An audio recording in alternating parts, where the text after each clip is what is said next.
Hello friends, स्वागत आहे तुमचं पुन्हा एकदा बाईट्स विथ प्रणू चॅनल मध्ये।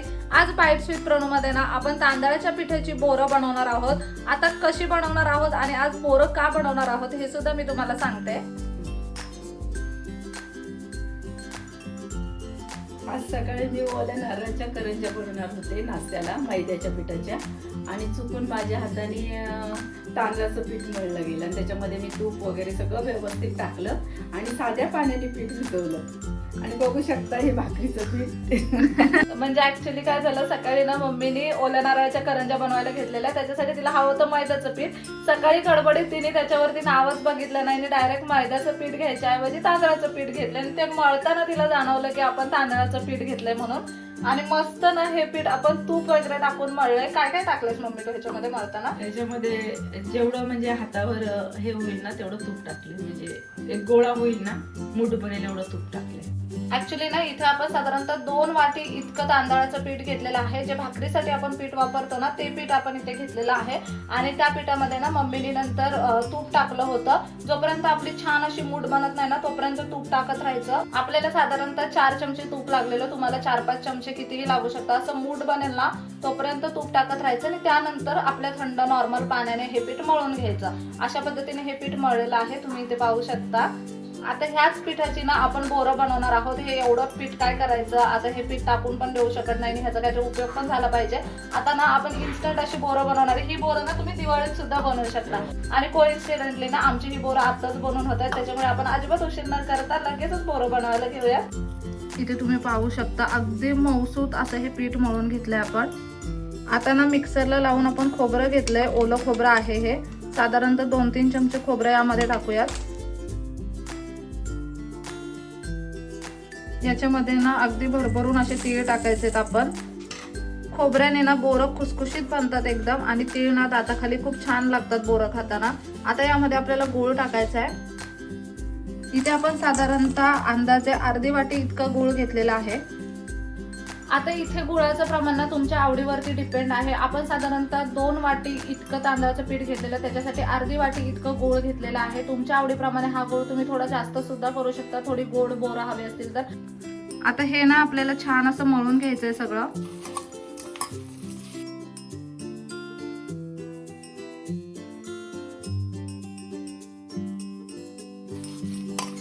आता हे तांदळाचं पीठ आपण ऑलरेडी मळलेलं, त्याच्यामुळे आपण यात पाणी वगैरे टाकणार नाहीये, फक्त गूळ व्यवस्थित पिठामध्ये विरघळून घेणार आहे आणि हे छान असं पीठ मळून घेणार आहे।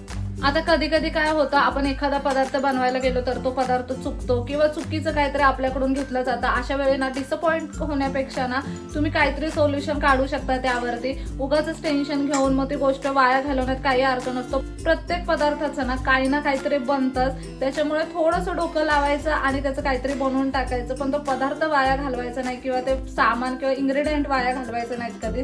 प्रत्येक गोष्टीचं, प्रत्येक पदार्थाचं, प्रत्येक सामानाचं काही ना काहीतरी बनतच असतं आणि आपण जेवढं आवडीने प्रेमाने बनवणार तेवढं छान चविष्ट ते बनतं। आता आम्ही ह्याच्यामध्ये खूप कमी गूळ टाकलेला आहे आणि गूळ टाकल्यानंतर काय होतं, पीठ पातळ होतं। जर पीठ पातळ झालं तर थोडं तांदळाचं पीठ आणि त्याच्यात तूप दोन्ही मिक्स करून टाकले तर पुन्हा पूर्ववत पीठ तयार होतं आपलं। हो, जर जास्त गूळ ज्यांनी वापरला तर थोडंसं असं पातळ झालं ना पीठ, तर त्याच्यामध्ये तुम्ही परत थोडं तांदळाचं पीठ आणि तूप ऍड करू शकता। आता इथे आपल्याला काही ऍड करायची गरज नाहीये, अगदी व्यवस्थित असा पिठाचा गोळा आपला तयार झालेला आहे। आपण यामध्ये ना थोडंसं तूप ऍड करूयात आणि ह्या पिठाला तुपाचा हात लावूयात, म्हणजे ना बोरं अगदी छान लागतात खाताना। मस्त असा तुपाचा फ्लेवर आला ना बोरांमध्ये, किती छान लागतात। पीठ अगदी मस्त असं आपलं मळून झालेलं आहे, इथे तुम्ही पाहू शकता। आता लगेचच ह्या पिठाचे आपल्याला बोरं तयार करून घ्यायचे आहेत। अशा पद्धतीने आधी तुकडे करून घेऊयात आणि त्याच्यानंतर हे छान असे गोळे तयार करून घ्यायचे। इथे तुम्ही पाहू शकता अगदी पटापट ही बोरं वळली जातात आणि ना छोटी छोटी बोरं करणार आहोत आपण, जेणेकरून आतमध्ये ते एकदम छान अशी तळली जातात आणि खूप पटकन फ्राय होतात। अगदी छान छोटी छोटी अशी बोरं आपण तयार करून घेतोय, जेणेकरून ना ती तळताना आतमध्ये अजिबात कच्ची राहत नाहीत आणि खूप पटकन तळली जातात। इन्स्टंट अशी बोरं बनवायची असतील ना तर छोटी छोटी बोरं बनवायची, तळायला सोपी जातात आणि खाताना सुद्धा अप्रतिम लागतात। आतमध्ये अजिबात कच्ची वगैरे राहत नाहीत आणि ना पटकन बनतात। आता ना आम्ही दोघी पटापटा ही बोरं तयार करून घेतो, मग एकदाच मी तुम्हाला दाखवते।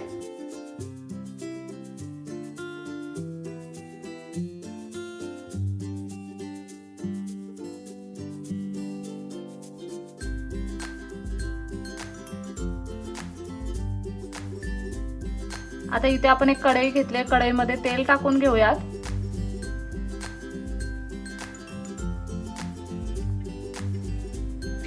आणि आता हे तेल अगदी छान असं गरम करून घ्यायचंय आपल्याला. आता ना तेल अगदी छान असं गरम झालंय, आपण ना बोरं तळून घेऊयात.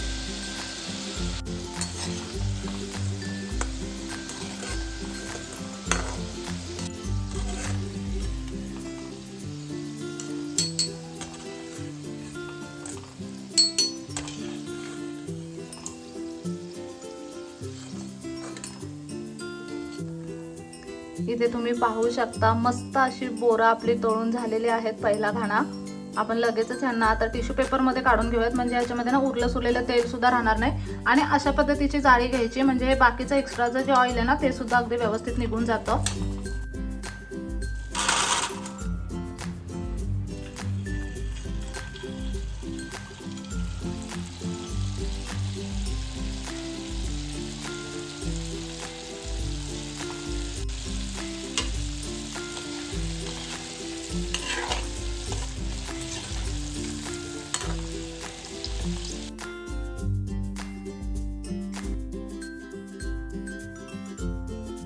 अशा पद्धतीने ना आता सगळे बोरं आपण तळून घेऊयात.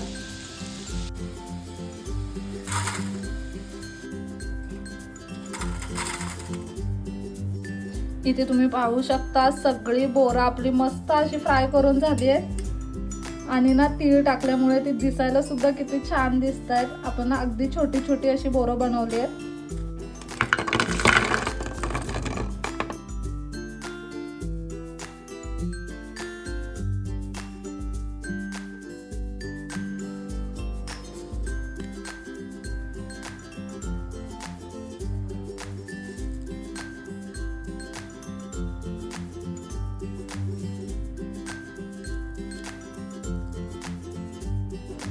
इथे तुम्ही पाहू शकता ही मस्त अगदी गरमागरम अशी बोरं बनवून तयार आहेत. आणि सगळ्यात महत्त्वाचं म्हणजे ना आपण गार पाण्यामध्ये हे पीठ मळलं होतं.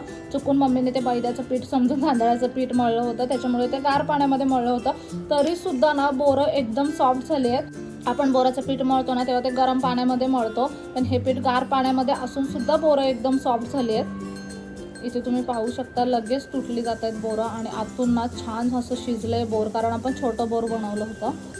आपण लगेच टेस्ट करून बघूयात.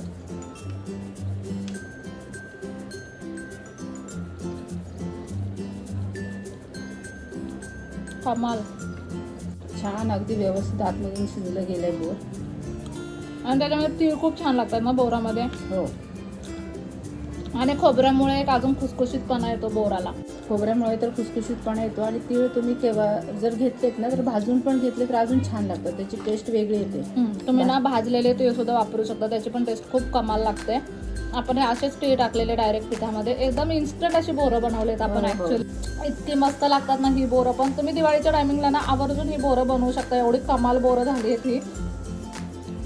खूप सोप्या पद्धतीने बनतात आणि ना 15-20 दिवस ही बोरं अगदी आरामात टिकतील ना.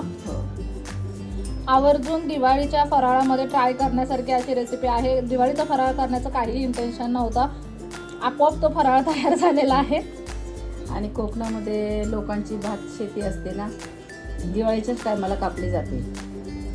त्यावेळेला लोक जास्त करून बोरच करायची. दिवाळीच्या टायमिंगला खूप बोरं बनवायचे लोक. कोकणातले लोक तर ना प्रचंड प्रमाणात बनवायचे. तांदळाचं पीठ त्यांच्याकडे भरपूर असायचं. कोकणामध्ये तांदूळ पिकतो ना, त्याच्यामुळे तांदळाचं पीठ बऱ्याच प्रमाणात असतं. त्याच्यामुळे मग ही तांदळाची बोरं आवर्जून बनवली जातात. तुम्ही पण ना नक्कीच ही रेसिपी घरी ट्राय करू शकता. खूप सोप्या पद्धतीने आपण ही बोरं बनवलेली आहे. दिवाळीच्या टायमिंगला तर ही बोरं खायला अगदी अप्रतिम कमाल अशी लागतील. नक्कीच ही रेसिपी घरी ट्राय करा. कसा वाटला व्हिडिओ मला कमेंट करून नक्की सांगा.